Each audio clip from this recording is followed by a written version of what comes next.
Hello and welcome to Portsmouth This Week. I'm your host, Conley Zani. This show is under the auspices of Rich Rayner, our Portsmouth Town Administrator. Together, Rich, myself, and the entire Portsmouth This Week team are on a mission to build community. We do that by bringing you accurate and timely information about the issues that impact you. We introduce you to the faces, the leaders, the characters in this magical place in which we live.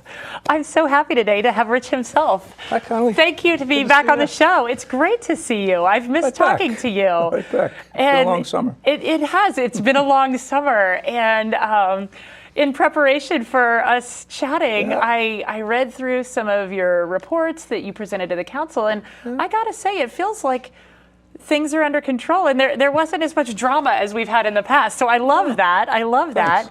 But I'm sure everybody out there is just sort of wondering what's going on with a bunch of different initiatives, and I've written a few of them down.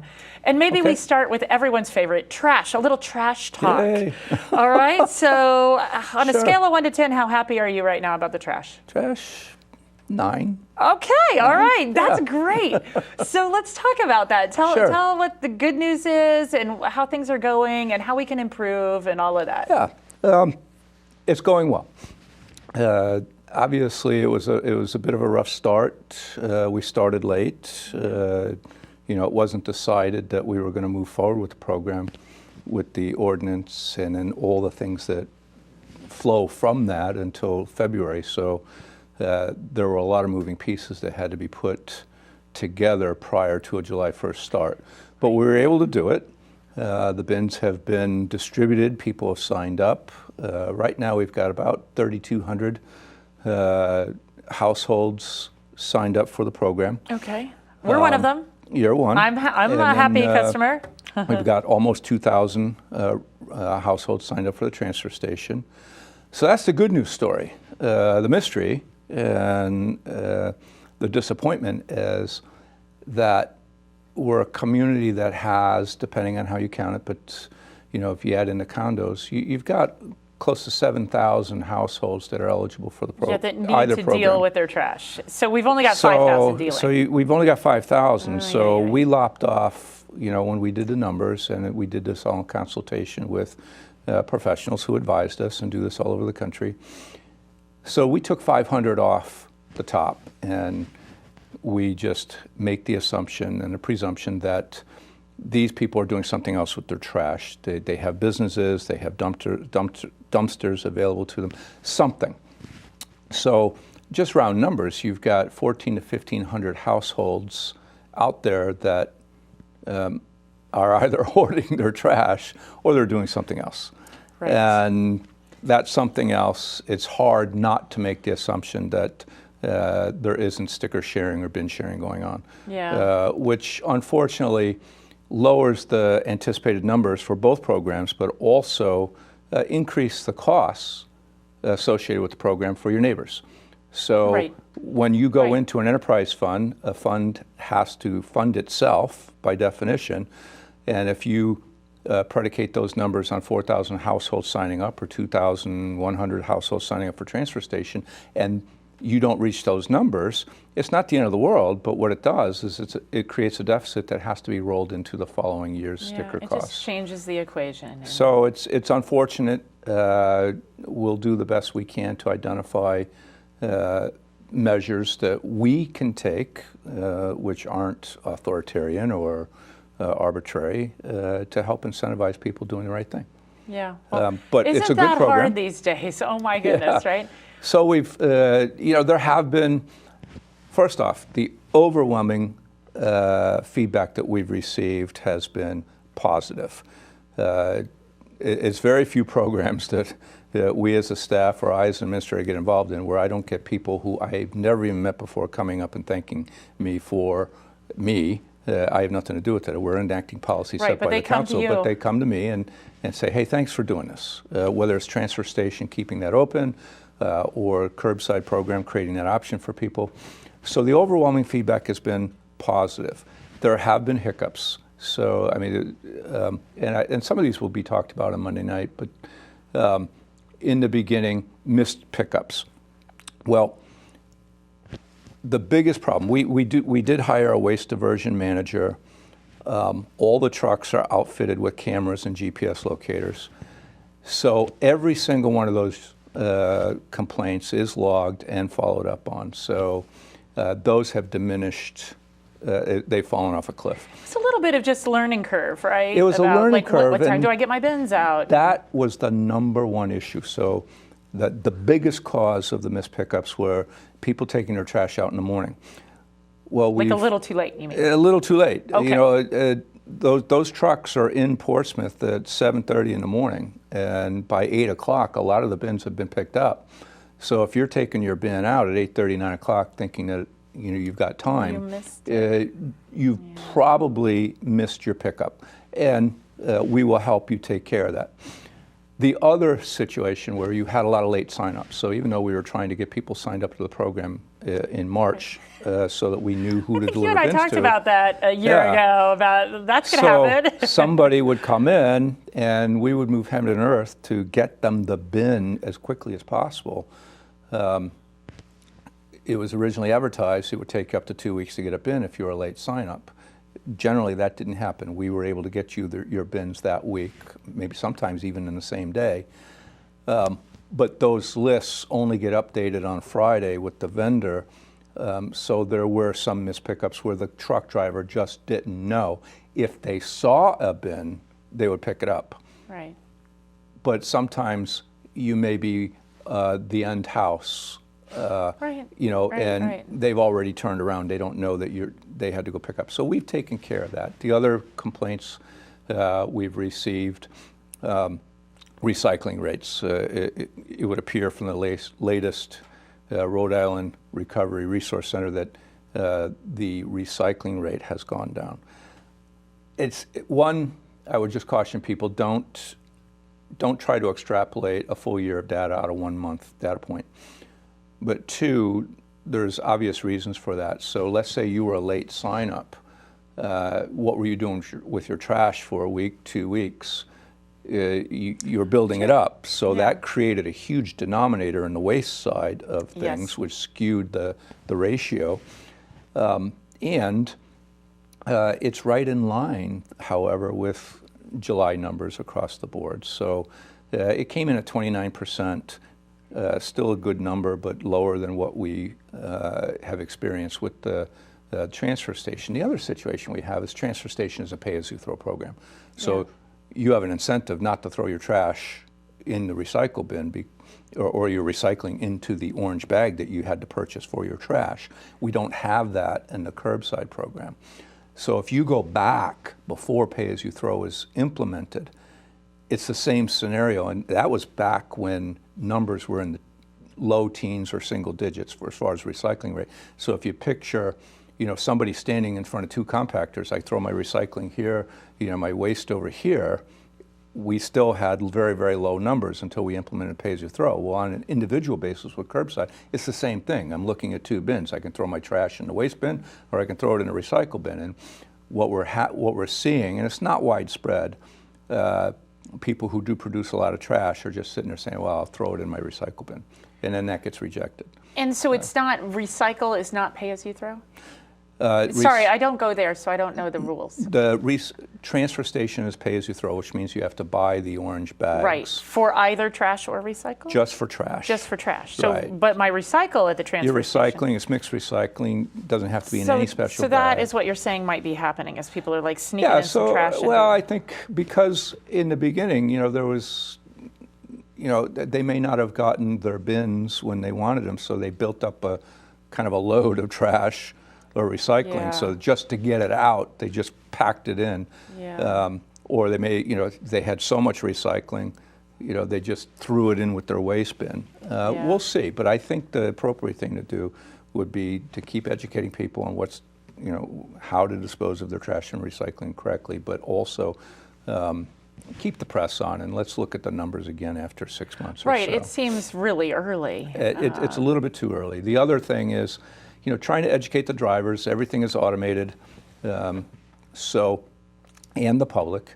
So when you take your bin, you're supposed to keep your bins, 2 to 4 feet. I think something is the number apart from each other. There's an arm that comes out, picks up the bin, empties it, puts it back down.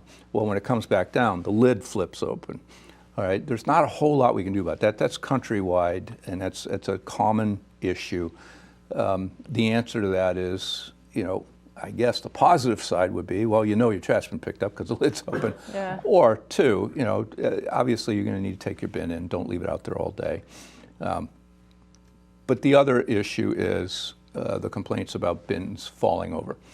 The issue we don't have very many sidewalks in town. So Right. what a lot of people have been doing is they take their trash and they'll put it on the grass next to the driveway. So they have a flat surface, but then they'll put it on the grass where there may be a little bit of a slope.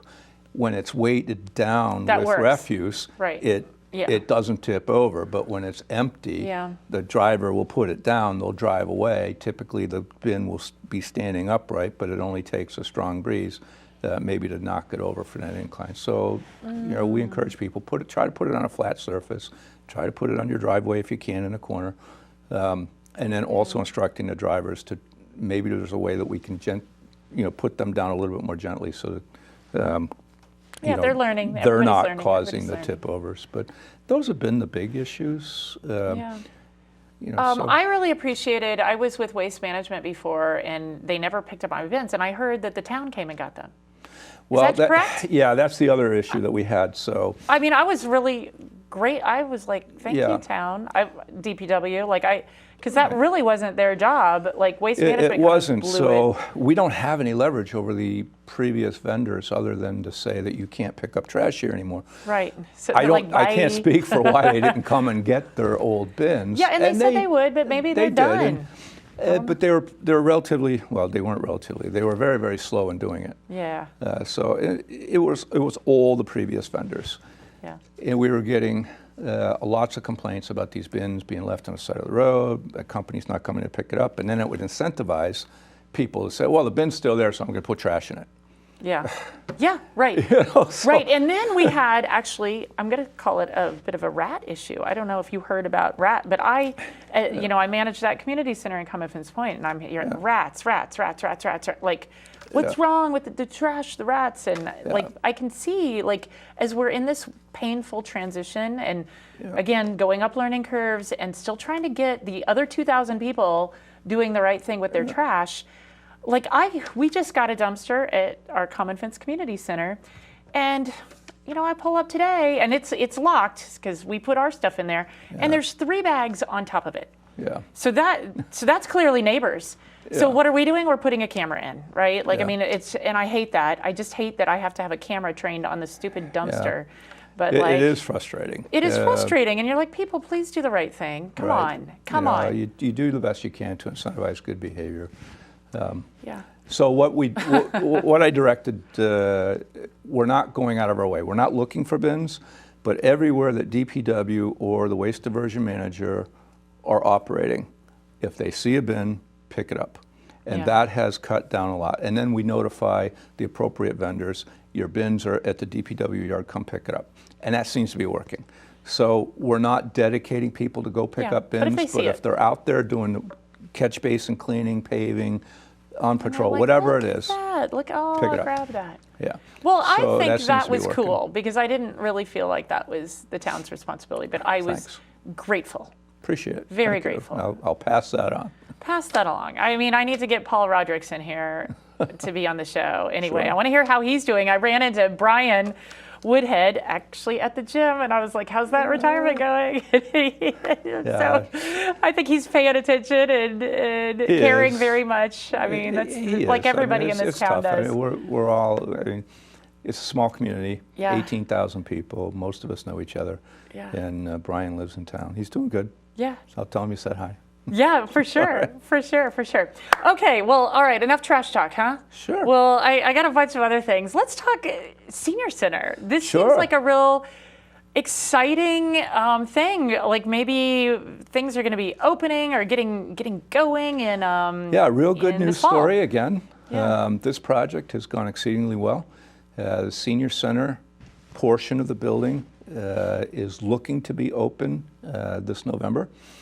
Okay, and let's just for our viewers, and Yeah. maybe for me too, just remind, what do you mean by senior center portion versus what the housing Sure. versus, like, Sure. talk about that. It's an entire building. Yep. And there's 54 senior affordable housing units.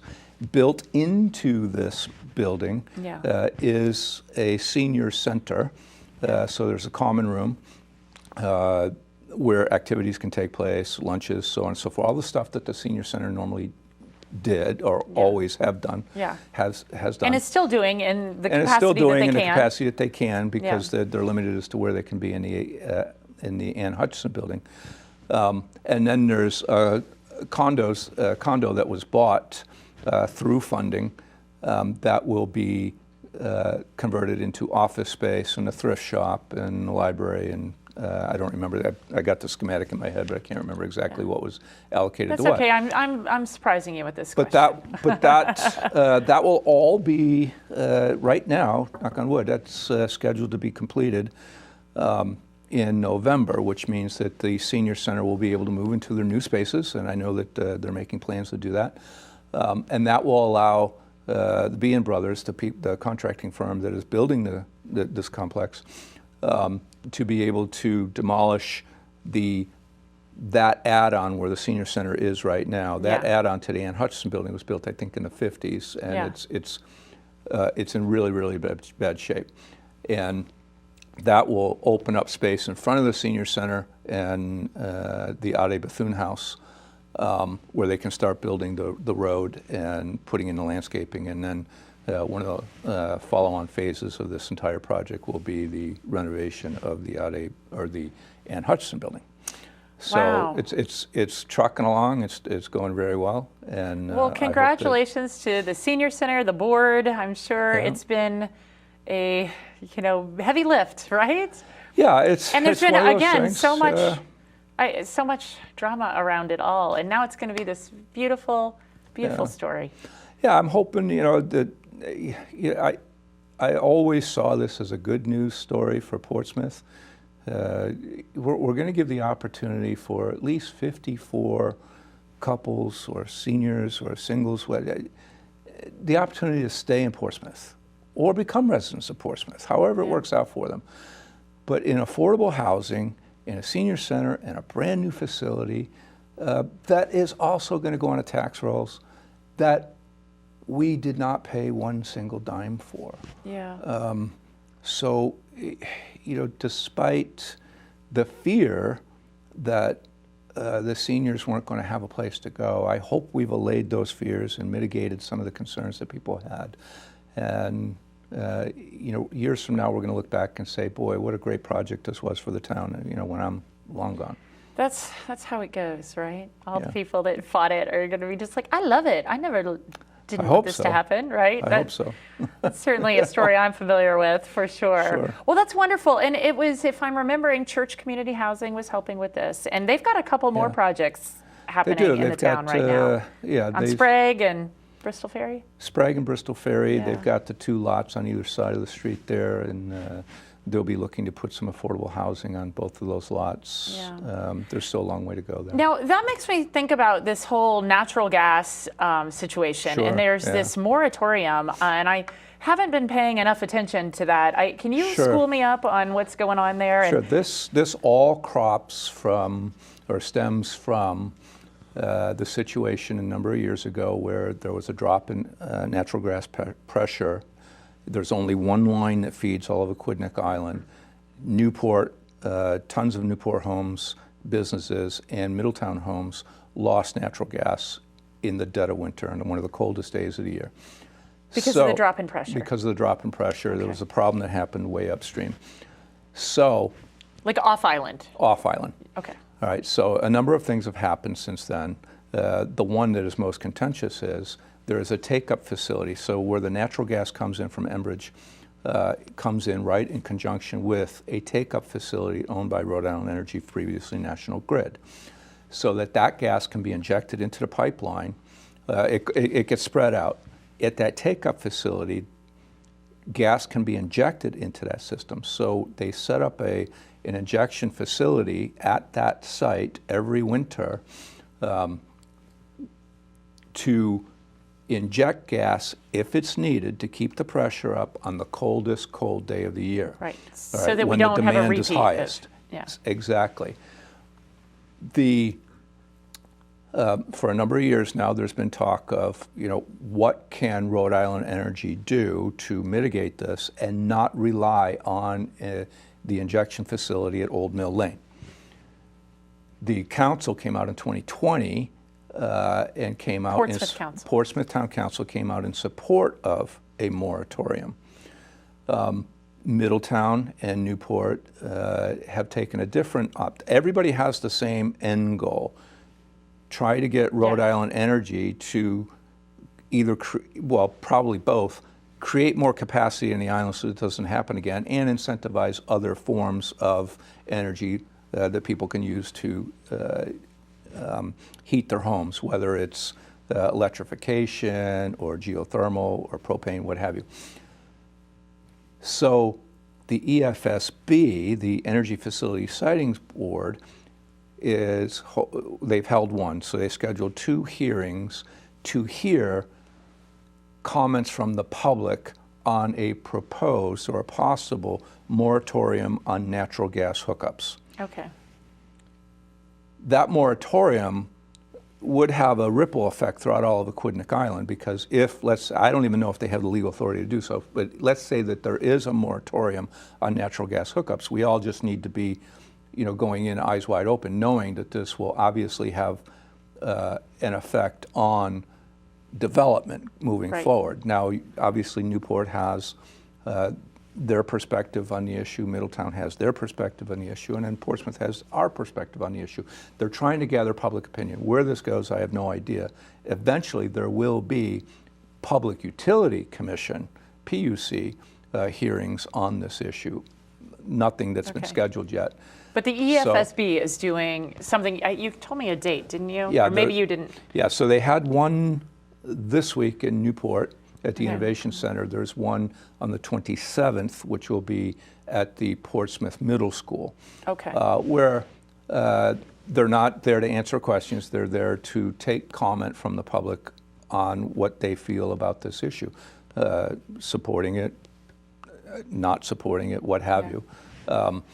Did you go to the one? In Newport, no, I did not. No, okay. No, it's really curious for what public. The vibe was. The public, it wasn't that well attended, and the overwhelming majority, I can't remember. It was in the paper today, so I don't. Oh, okay. I don't remember what. Gotta get my paper out. I think people. I don't remember which way this came out. But, but it almost doesn't matter. They are just collecting commentary. And that's the point, is if you would like your voice heard, please go. Exactly. Portsmouth Middle School Exactly. next week. It's a chance to get your voice heard. How do you feel about this issue and how it might affect Aquidneck Island and Okay. Well, speaking of contentious things, how about wind farm? What's up with that? You're going to hit all of them today. I know. Well, I got my list. No, well, the wind farm. So for anybody who may not remember, there is formerly Mayflower, now South Coast Wind. Right. Has come to. They have a proposal.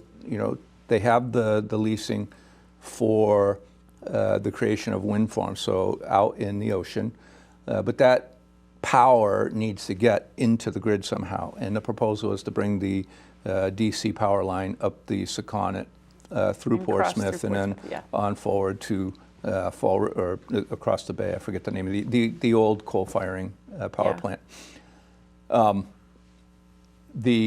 That would require a host community agreement, which Portsmouth did sign.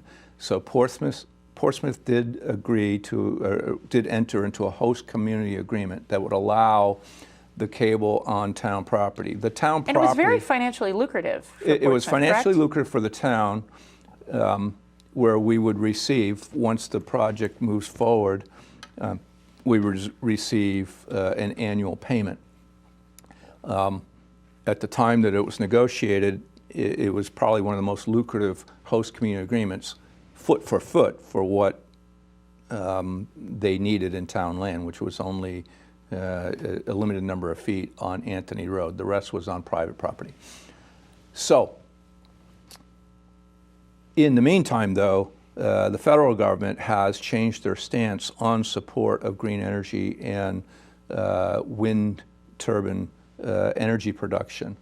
So, while in the background, the permitting, the hearings and stuff, court filings are all advisory opinions. Those are all taking place in the background still. Yeah, they're still marching forward. They're still marching forward. However, the actual execution of the project is on hold. Understood.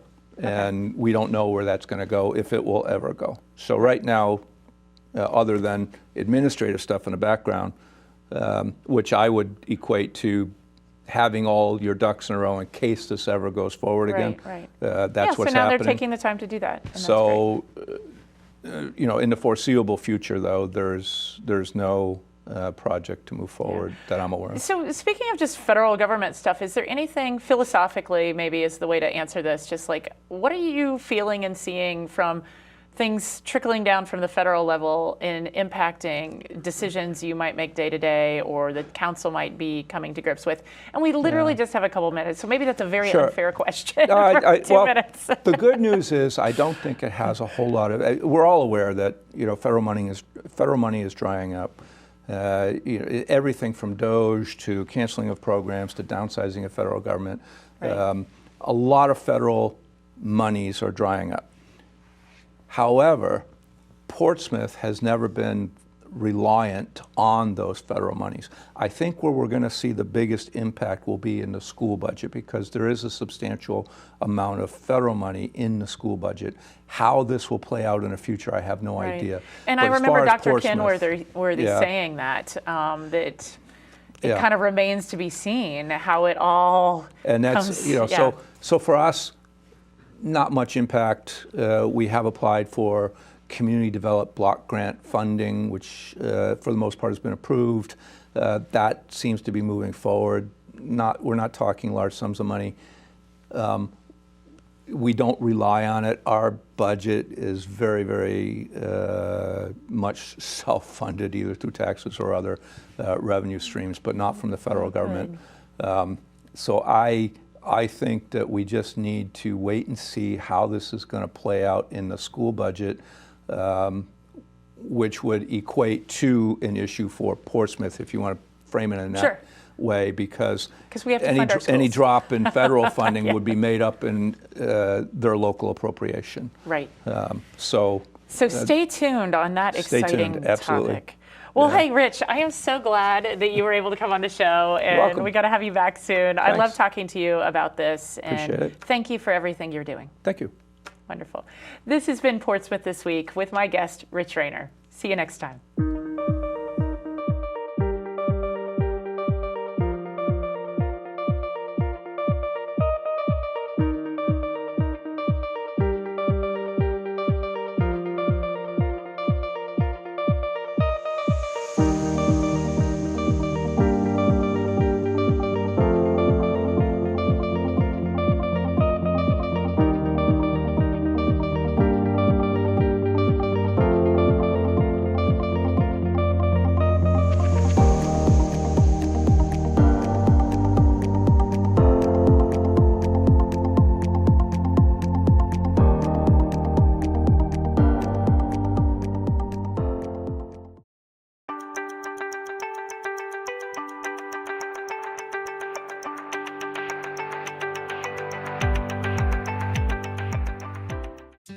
Hi, we're from Aquidneck Island Adult Learning Center in Newport, Rhode Island.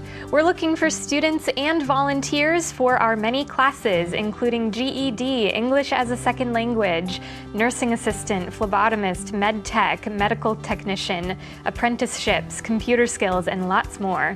Please contact us if you'd like more information. Thank you.